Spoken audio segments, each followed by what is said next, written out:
If you hood educated, I'm glad you made it.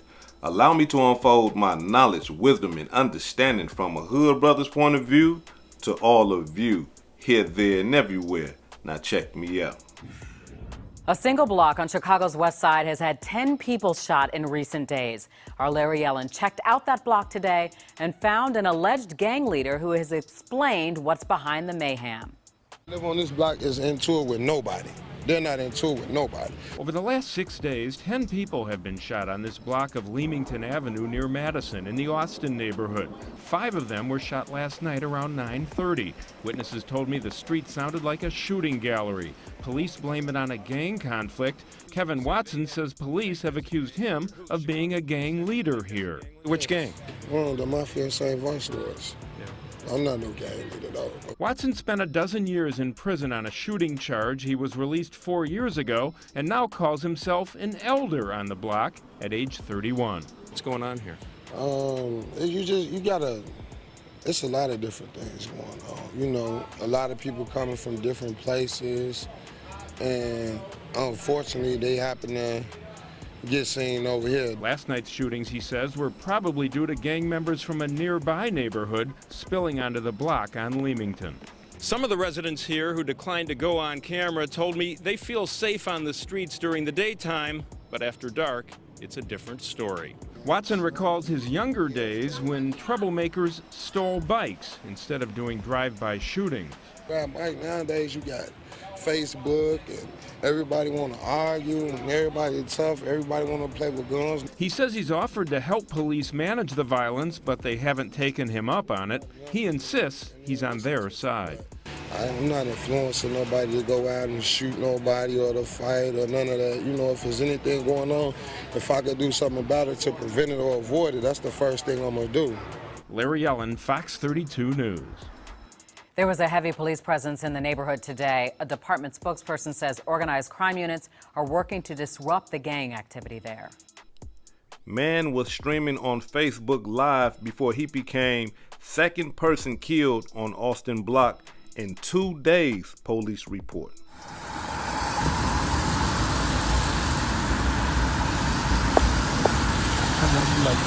Okay. All prom. All prom.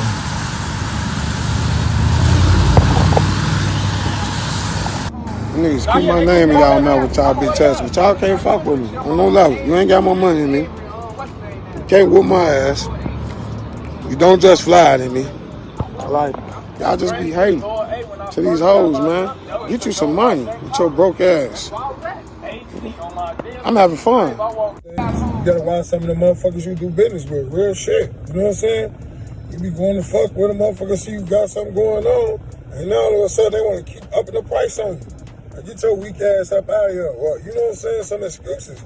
You know, sometimes it don't matter that a motherfucker be out more than you. They'll still be hating on you, Joe. You gotta pay attention. I feel like yeah, motherfucker want to get over.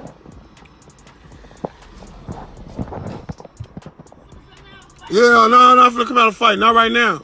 I'm watching you motherfucker car pulling up. No playing right now.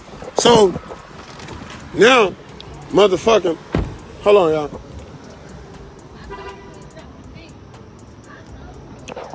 Yeah, we need to do something, bro, because that shit ain't right, you feel me? So, again, the tacos this motherfucker big, you feel me? I can't part. Appreciate it, bro. I done got, let me show y'all, you feel me? These bitches $5 each. You feel me? 2 of these, 6 of their drinks, bro. 6 of their drinks. Y'all shit watered down, first of all. Like, everything is just like a get over on your people, bro. At some point, bro, when you see... Before I get into this demonstration, allow me to say this right here. I want to extend my sincere condolence to Tugg, his family, any loved ones, his children, good friends, child's mother, you know, people that just love this brother. I want to extend my condolences to them because this is pathetic. But these are the consequences of the streets. Although we might not agree with it, we might not like it, but at the same time, being in that street life, being in that nightlife. These are the consequences. Now, should he have died over his jewelry? Nah, he shouldn't. No. But in the ghettos all across America, the code of the streets, you can't be lacking. You can't sit in your nice, luxurious car in the ghettos across America without somebody trying to carjack you and take the car. You can't wear nice, expensive jewelry without somebody trying to take your nice, expensive jewelry. You can't have money without somebody trying to take it. These are the codes of the street. And it's unfortunate that this brother had to lose his life because somebody wanted something that was rightfully his. Now, I got to keep it 100 with y'all. In the ghettos across America, it is well known that you shouldn't be sitting in a car for long periods of time. Period. Especially if you are in a luxurious car. Especially if you have jewelry. Especially if the lions, tigers, and bears think that you got money. Because if they think that you got money, they coming to get it. If they think that you got valuables, they are coming to get it. So the object of the game for those of the people that are in the neighborhoods that have money, they understand, hey, look, I can't be lacking. I can't be doing this. I got to watch this, that, and the other. You paranoid all day long because you understand that the lions, tigers, and bears, they want what you got. But in this demonstration right here, it appears that Tugg was comfortable. And I'm not saying that he was lacking or nothing like that, but it appears that he was in an environment where he felt like, hey, I'm safe over here. Nothing should happen to me over here. I'm in my environment. And according to the reports that I'm getting, they saying that he was a vice lord. And the area that he was at was, known for vice lords being in that area. So he was comfortable, laid back, to the point where he felt like, hey, look, I ain't got to worry about everybody over here know me. And the proof that everybody knew him is that after he was shot and killed, you just heard so much commotion of people yelling his name. So he wasn't in an unfamiliar area. He was somewhere where people knew him, to the point where his own cousin popped out of nowhere. You see what I'm saying? People coming out of the building like, hey, yeah, we already called the police, man. You know what I'm saying? We already called them. You got people yelling and screaming his name, put pressure on the wound. Tuggs, you all right, brother? Please breathe. Tuggs, please breathe. You see what I'm saying? So whoever did that to him understood that area as well. And that just, for me being hood educated, not lane related.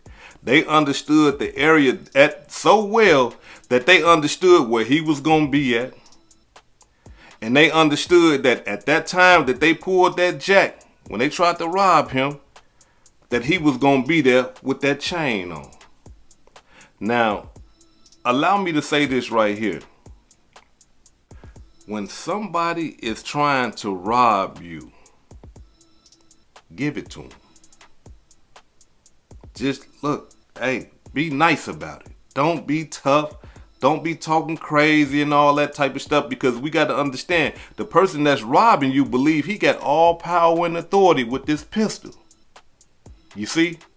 And when you get to talking tough and bad and stuff like that, you're not respecting this power that I got in my hand. You're not respecting me. So when somebody's trying to rob you, just, hey, here, man, hey, no problem, brother. You ain't even got to point the gun. Hey, look, I'm not finna give you no problem at all. Here, take this chain. Nothing. Take these shoes. They cost a couple $1,000s too. You want the ring? Take everything. Just don't take my life. You see? Because all these material things, you can get that back. That's nothing. But this life that we have, once it's gone, it's over with. It's done. And that's how you got to look at it. But a lot of brothers believe and they feel within their heart that, look, can't nobody take nothing from me. I'm going to feel like a punk if somebody takes something from me. So I'm going to die for it. No. You don't want to die for material things that can be replaced. This man right here died behind a chain.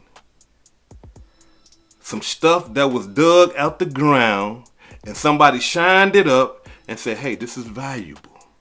This stuff come out the dirt. Them diamonds, them minerals, those metals, that stuff come out the dirt. And he died for it. Now, look, I know a lot of people believe that he was pulled out the car.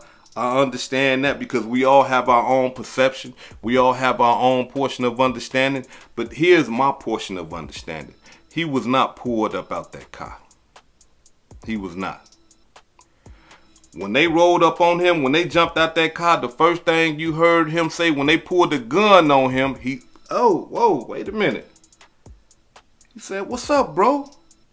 Now, when he said that, initially I said, it sounds like he know these people. You know, he asking them like, what's up? Like, why y'all tripping? What you got the gun on me for?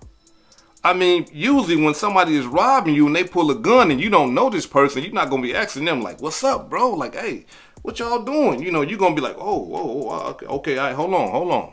This is just my perception.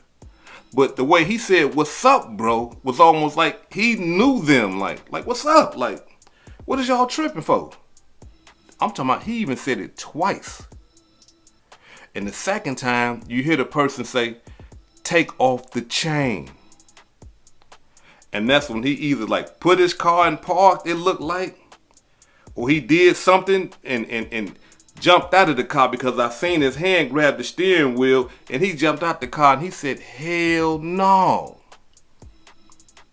That's what he said. If you watch the video closely, he said, hell no. And when he jumped out the car, you can hear the other person, I'm talking about, almost pleading with him. Take off the chain. Like, take off the chain. But it looked like it was some type of scuffle going on. Like, you could see like little stuff moving. It looked like some type of scuffle was going on. And then you hear the gunshot. Pow. And it was quiet after that. The next thing you hear after that is a car door slamming, boom, and a car pulling off.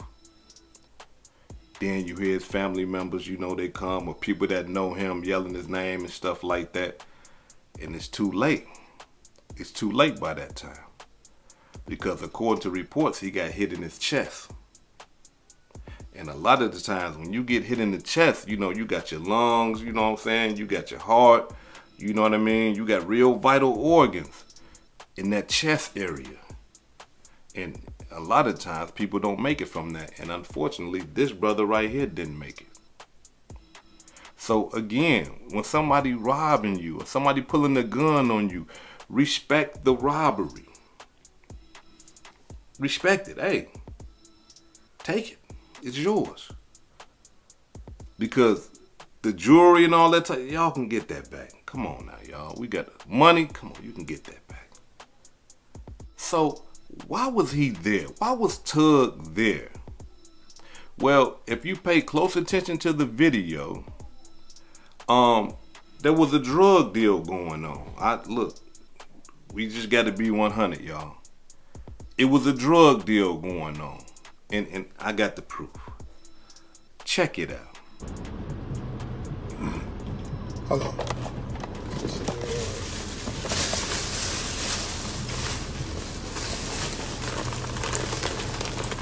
Tell them to pull down. I'm gonna tell them to pull down and look at the shit.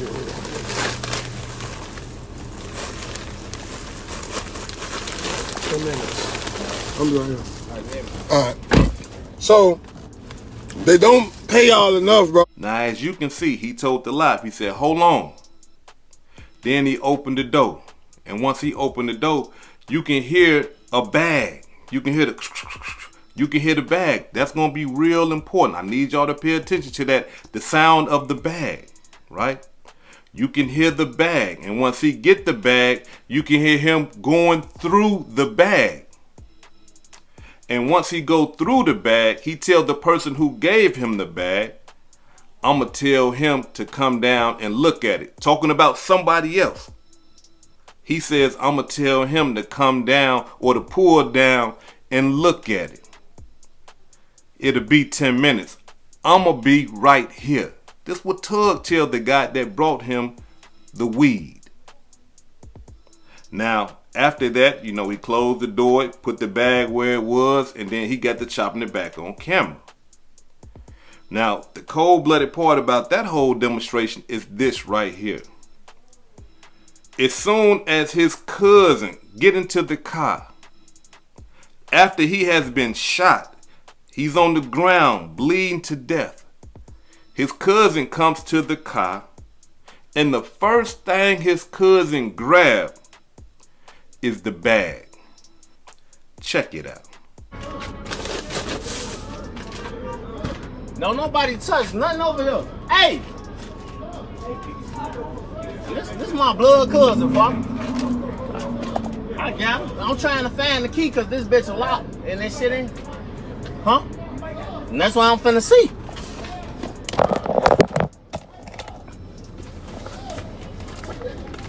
Folk! Oh, boy, it's smoke. Y'all didn't see it though, did y'all? But you should have heard it. Because remember how the bag sound when he grabbed it when the person gave it to Tugg? Remember how it sound?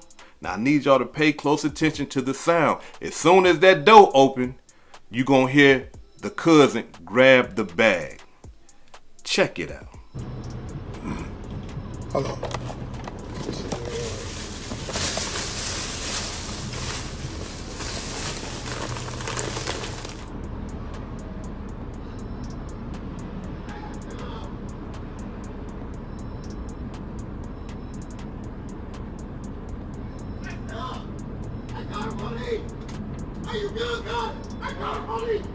They calling them now, bro. I got money. I got money. Man. What pressure on me? Are you good? What pressure on me? What pressure on me? What pressure on me?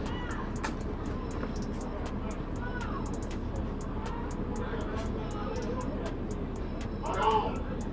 Don't get me. Don't get me. Don't get me. Don't get me. Don't get me. Don't get me. Don't get me. Don't get me.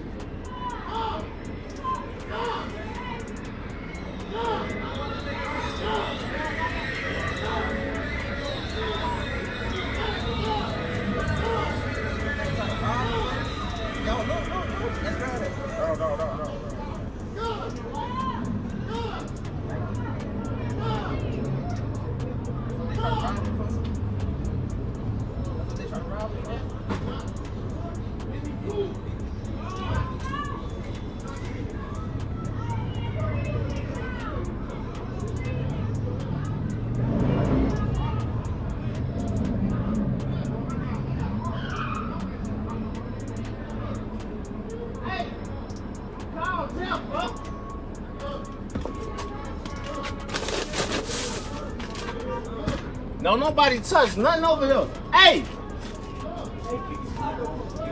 This my blood cousin, fuck. I got him. I'm trying to find the key because this bitch is locked and that shit ain't. Huh? And that's what I'm finna see.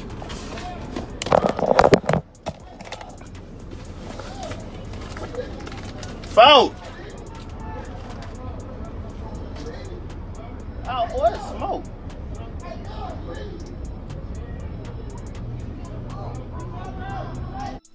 Y'all see what I'm saying? That's the first thing he grabbed. But did y'all hear what he said after that? After he took the phone and put the phone, you know, flipped the phone and everything. Did y'all hear what he said after that? He said, oh, this smoke. Yeah. He said, this smoke. So whether he grabbed the bag and smelt it and saying that, hey man, this is good smoke, or grabbed the bag and looked in it and was like, okay, this smoke. Now, that could be two things. Like, some people might look at that and say, man, that's suspicious, that's fishy and stuff like that. It could be that, but I don't know that. But what I will say, it also could be that, you know, his cousin was there the whole time. His cousin knew the play. And when his cousin went to the car, he was potentially grabbing the bag, knowing that it's weed in the bag, and he don't want the police to get the weed, knowing that his cousin just got shot and they gonna get his car and all that old type of stuff. He possibly could have been like, okay, let me cover for my cousin and grab the bag. But then when he say, oh, that's smoke, it appears that he really ain't know nothing about what was going on too. So it's up in the air with that demonstration. It's up in the air. But what is strange, that as soon as he got in that car, he grabbed that bag as if he knew what was going on. And that's just my portion of understanding. I don't know if that's true. You know what I mean? It could have went the other way too, but I got to give it to y'all in the raw, and I got to give y'all everything that I perceive in my mind so that y'all can deal with it the way that y'all perceive it. Another thing I need y'all to pay close attention to is his glasses. His glasses is reflecting all type of stuff, right? And so I need y'all to look at his glasses real close. I'm talking about before that person walked up to his car and gave him the weed, you're going to see a white car in the reflection of his glasses. Check it out. Come on, bro.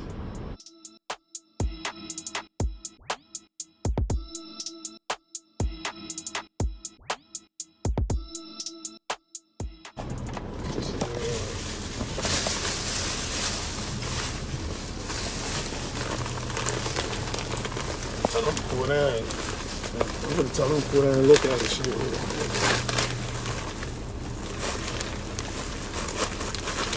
10 minutes. I'm right here.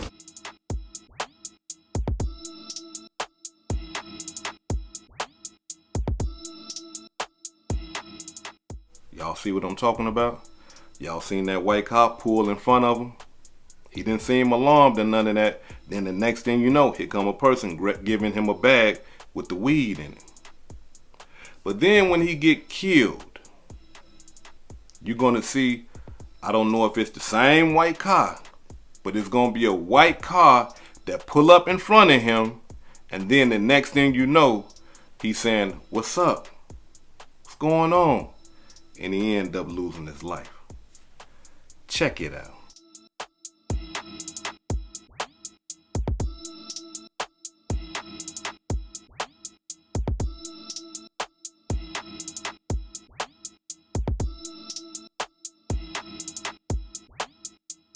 Who the fuck is you talking to for real, even talking like that? Like, that be the shit, and that's what make a motherfucker be wanting to get into it with y'all, because y'all ain't got no respect. Did y'all see it in the beginning? Y'all seen that white car? Now, this can all be coincidence. Or the white car can be connected. Or the guy that brought him the stuff could be connected. Or somebody that knew that he was coming there and this where he always do his drug deals at could be connected.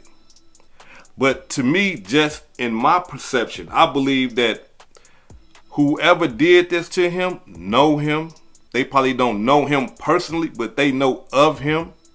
They know that he be in that area because when he pulled up, I'm talking about they was right there in no time. I'm talking about like 15 minutes later, they was already there pulling their guns out, telling him to give up the chain. As if they knew about the chain before it, like if a stranger was just a humbug robbery, they'd have ran up and been like, whoa, hold on, he got a chain, but we want his money. You see what I'm saying? So we gonna ask for the money, we gonna ask for the chain, we want everything. Their main focus was the chain. And being that their main focus was the chain, it makes me think about a post that he posted about 3 or 4 months ago. And I need y'all to check this out because this could be linked to what happened on August 13th. Check it out. I'm in gas station on Madison and Cicero, and this shorty say, who made your chain? I tell him, he lost, right? Then he asks, how much? I give him the price, he leave out, come in with 2 more of his homies. and tell them what I told him. Now they standing around looking, trying to see who gonna make the move. I'm just standing there like a dummy, hoping my haircut decent enough for the Chicago mugshot page, because I know y'all be riding motherfuckers.